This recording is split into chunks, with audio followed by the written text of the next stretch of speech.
Well, it seems that there are some of you totally new to Rebirthing and some of you totally new to A Course in Miracles.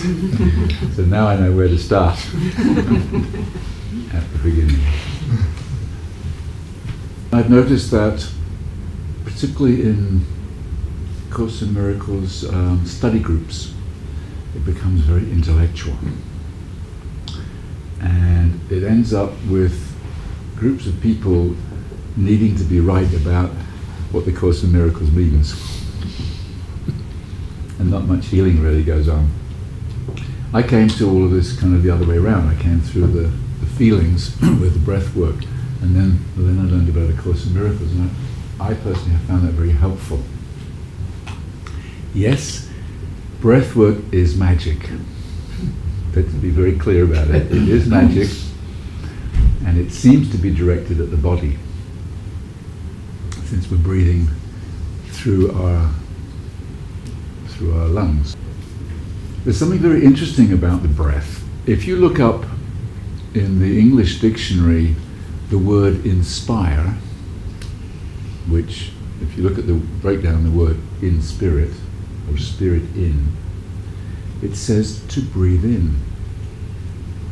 The word inspire means to breathe in. That's what the English dictionary says. To expire is either to die or to breathe out. Spirit out. So somehow we have known, whoever created this word, inspire or inspiration, hundreds of years ago, had a sense of something else. If you want to get inspired about something, then lie down or sit down and breathe, and you will find inspiration coming. Now, how this works, I don't really know. But I think that our body, I'll try and give a very simple conciseness about the Course in Miracles to the newcomers, because I don't want to get into a whole Course in Miracles talk, but the world and the body was made by the split mind as a hiding place from God, you could say. So the body, and particularly the brain, is our biggest block on this level to experiencing God. And I think that the brain itself is set up as a kind of shield against experiencing our love and experiencing God. And I also think that birth is, well, the Course in Miracles talks about the double shield of oblivion, 2 layers of forgetfulness from God. The first layer, very simply, is called the secret dream, where we came up with sin, guilt and fear. I've sinned by separating from God, I'm therefore guilty and I deserve punishment from a wrathful God. That's all made up by the split mind. The second level is creating a world of bodies to hide in. And from my perspective, there's a third level of forgetfulness, and that is birth.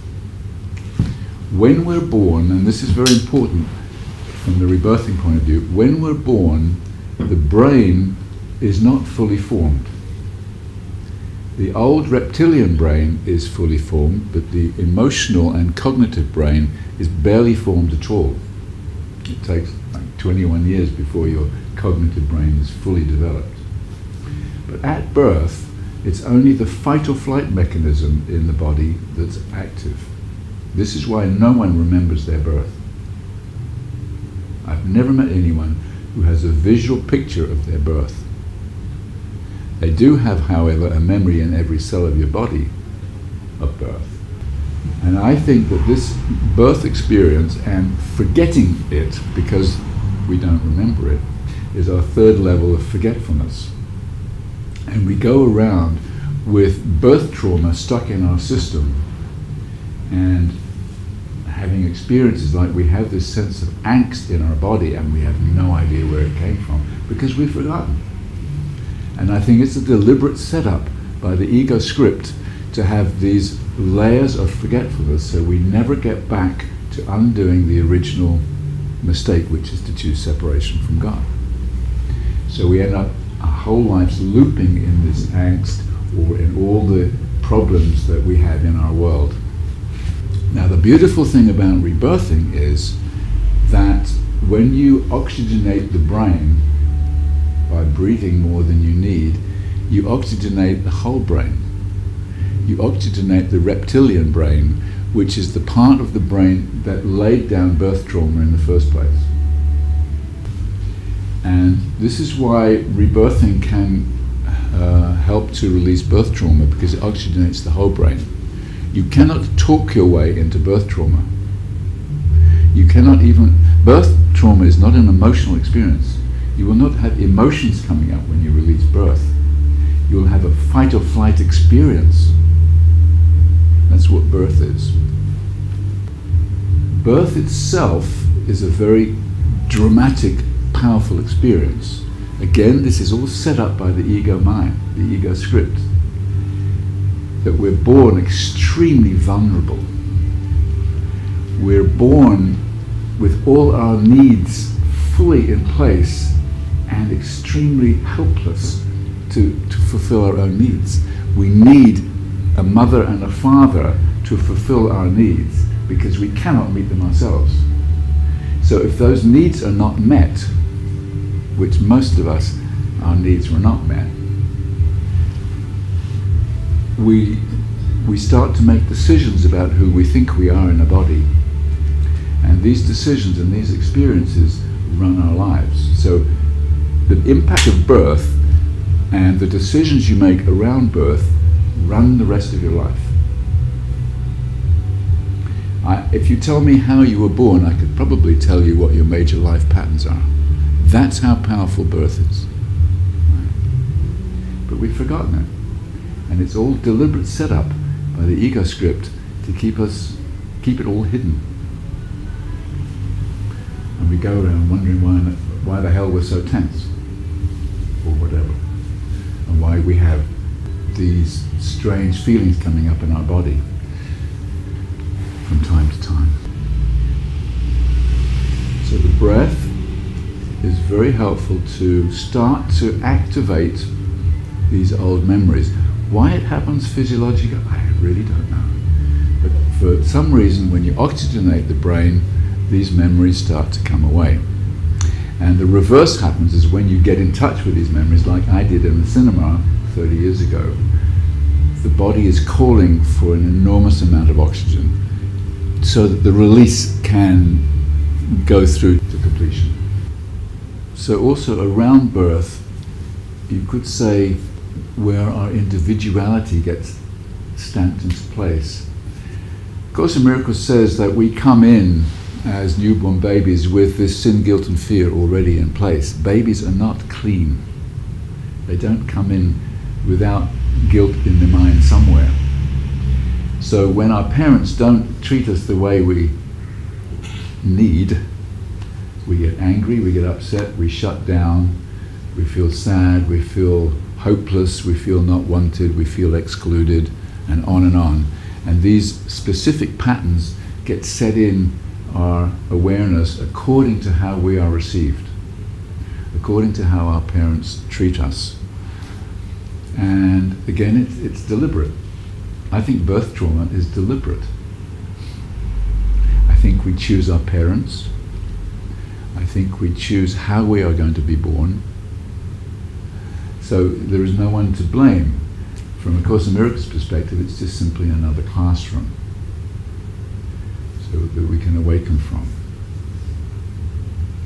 However, these traumas are sitting in our system, and I believe that we need to release them and go through them. And this has been my question about this workshop, because I thought it would be an advanced Course in Miracles group, is I could hear myself wanting to convince people of the value of going through their emotions. Why would we do that? Do we need to? Maybe you can awaken without going through your emotional blocks. I don't know. But it feels a lot more comfortable while we think we're here to release them. The other aspect is, I think, because so much of our block is hidden, it's very useful to go through your emotions, and so you can start peeling away the layers and see, oh my God, that's what I'm thinking. And you peel the next layer of, oh my God, that's what I'm thinking. I spent 10 years on the Rebirthing course before I really started to get the Course in Miracles. It was only when I left the Rebirthing training, which I was on for 9 years incidentally, that I started to really work with my mind. I was working really just with the emotional level. Then I started to realize how disordered my mind was, how judgmental, how looping I was in many of my patterns. I don't think I could have done that when I had all this emotion like a dynamo driving this tension in my body, driving this spinning in my mind. I don't think I could have done it. So my experience is it's very valuable to release these waves of emotion that we have suppressed. The bad news is that I've discovered how many layers there are. Unfortunately, this is not a week. This is not a one-day workshop thing. This is not even a 9-year workshop. This is a life journey. I'm sure most of you have realized that now. And it may even be more than one lifetime to awaken. Oh my God. We don't put this in the brochures, you know. The only thing I can promise you that everyone that attends this workshop will die. At some stage or another. But underneath these big feelings of anger, disappointment, sadness, whatever is sitting underneath there are some core beliefs. There are some patterns that need to be healed, that need to be looked at. We cannot heal them if we can't see them. Course in Miracles is a course in looking, especially for those who are new to it. It's a course in looking at your mind in action, looking at your ego script playing out, and looking at it gently from above the battlefield. This is really what forgiveness is looking at your ego without judging it,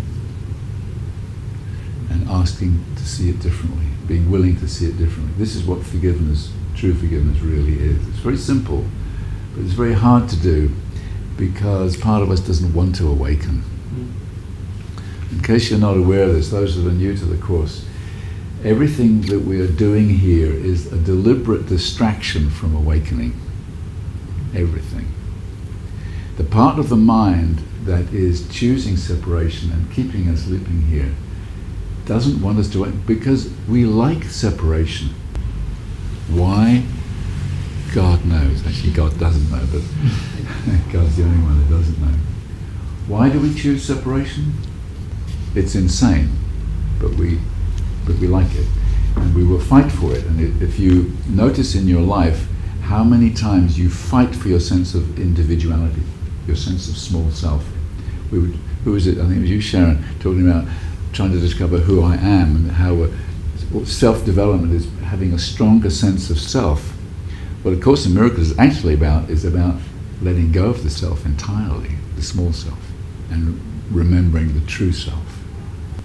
But paradoxically, sometimes we need to have a fairly strong sense of self, small self, before we can let it go. And this is a little difficult to understand, but someone who's, let's say, a manic depressive, who is very, very mixed up, cannot do rebirthing, for example. My sister was married to a manic depressive.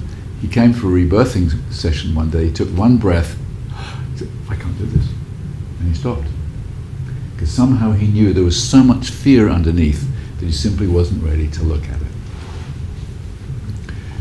So we need to have a fairly strong sense of self-esteem, you could say, before we can really start to let the whole thing go. I know it's paradoxical, but it seems how it is. One quote from A Course in Miracles says, "He cannot shine away what you keep hidden." That's from chapter 12, section 2, paragraph 9. Cannot shine away what you keep hidden. So really what we're doing with breath work is bringing stuff up to the surface so that we can look at it gently. Sometimes when we do this emotional release work, it can seem like we're going backwards.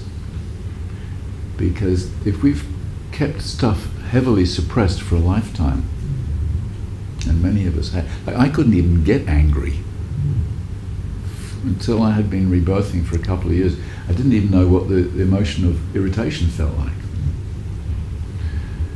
And so when you start bringing that stuff to the surface and start to really get angry, oh my God, I'm going backwards. But in actual fact, you're not. You're going forward. The true measure of how you're doing on your journey is how quickly you get back to peace after you have an ego attack. Not that you have an ego attack. Because we will have ego attacks right up until we're standing at the gates of heaven. Kenneth Wapnick, those who don't know, Kenneth Wapnick is has been one of the foremost teachers of A Course in Miracles. He died a couple of years ago, but he's written 34 books about A Course in Miracles. He said, a good Course in Miracles student is a bad Course in Miracles student who remembers to forgive. Who remembers to look gently at this last ego attack. Course in Miracles talks a lot about having a little willingness, that all we need is a little willingness to look. And how I tie in breath work with this willingness is every time we take a deep breath, it really is reflecting our willingness to look deeper into our feelings, to look deeper into our minds. I think the first layer of our block is feelings. The top layer is feelings, and we have to go through that to the subtleties of the mind underneath. And so the ego's purpose of feelings is actually as a distraction. Part of our hiding place is feelings. Why would we have feelings? What are they for? They're to distract us from going home. They're not some wonderful thing that we have to have an experience here. They're here to distract us from going home. Good and bad feelings. Pain and pleasure are the same. According to Course in Miracles, they're all a distraction from going home. And because the split mind, or the mind that's split from God, has chosen this separation and likes it, even though it makes us miserable, we have enormous resistance to letting go of this self, small self. We have enormous resistance to letting go of anything that defines us. We have great resistance to letting go of our patterns because they're me. Don't take me away from me. I will kill you rather than have you take my patterns away. That's what all fighting is about. When any sense of self is threatened, we will defend against this and say, I'm right. How I'm feeling, how I'm thinking is my truth. And I will kill for this. This is what all war is about. All fighting, all arguments is me needing to affirm my sense of self, my sense of righteousness. That's what it's all about. And we have enormous resistance to this. And we have to know this. And it takes great, of course there's a little willingness. We must have willingness to look. This is also why it takes time to awaken. In truth, we could awaken in a flash, but because we don't want to awaken, it takes time to gradually let go of this small self. We gradually notice every time we need to be right, and we let it go. We gradually let go of this need of righteousness, and we become slowly more and more humble. We become slowly more allowing things to happen rather than making them happen. We slowly allow the inner guidance to guide us rather than our intellect or Google or whatever, Facebook or whatever else we have to guide us. So it's a gradual process. And we have to be very gentle with that too. And then finally, in order to go through our feelings, we need an enormous amount of safety and support. Because we think we're afraid to look at these feelings again. Like when we were very small, when we were making up our mind, we didn't get our needs met in the way we wanted, or we were treated harshly or badly, we shut down. We shut our mechanism down. We shut our bodies down. We shut our hearts down. We contracted. And because there's so much fear attached to these shutting down experiences, we think we're going to have to experience the same again. And this is another ego trick. We actually don't. It's actually much easier to release something than to shut down in the first place. But the ego mind doesn't believe that, so we need safety and support to do that. And usually it's in the presence of someone who's very loving and who's very calm. And I teach people in Denmark how to be rebirthers. I can tell you the technique of being a rebirther in 5 minutes, but it will take you 5 or 10 years to become a really good rebirther. Because in order to do that, you need to have many sessions yourself to release all these emotional blocks, so that when you're sitting with someone going through hell, you're just watching the grass grow. You feel very peaceful, very calm, very loving, and very present. And that's really what a good rebirther is about.